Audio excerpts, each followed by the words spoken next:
Нарын шаарындагы номер 87 кесиптик техникалык лицейинин бүтүрүүчүлөрүнүн 20%дан ашыгыраагы өлкөбүздө өз кесиптерине ылайык жумуштар болбогондуктан чет өлкөлөргө сапар алышат. Бирок акыркы кездери тажрыйбалары көрсөткөндөй көпчүлүгү укук маселесинен аксашып, анын кесепетинен иш берүүчүлөрдүн оңой олжосуна айланышууда. Ушундан улам тээ башынан эле мигранттардын кызыкчылыктарын коргоо менен алектенген глобалдык өзгөрүү фонду Нарын экономикалык өнүгүү борбору менен бирдикте аталган окуу жайда форум театр ыкмасында атайын окутууларды уюштурду. Дээрлик 2,5 саатка созулган бул иш-чарада мигранттар менен мекен чегинен сырткары жерлерде эмнелерди билүү керектиги жана жумушка орношууда кайсы маанилүү факторлорго көңүл буруулары атайын сценировкалардын негизинде түшүндүрүлдү. Мындай демилге ээлеринин пикирлеринде ушундай жагдайда гана баарысы жеткиликтүү болот.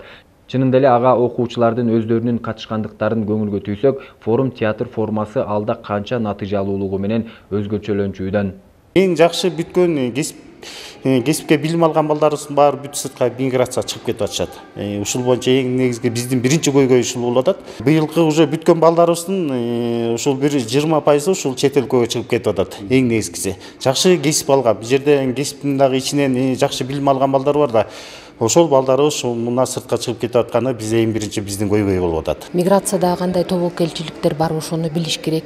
Анан эмгек укугуна байланыштуу маселелер көтөрүлөт. Бул бүгүнкү иш-чарабыз стандарттуу эмес, форум театр форматында болот. Анткени балдарга ошол маалымат сиңимдүү болот дагы, алар ошону эске тутуп калышат экен. Бул иш-чара Солидарите борбору тарабынан колдонуп, түйүн бар, күч бирдикте деген. Ошол түйүндүн Нарын жергесинде иштеген бул фонд глобалдык өзгөрүүлөр фонду жана Нарын экономикалык өнүгүү борбору бар. Ошол эки уюм менен биргеликте уюштурулуп атат.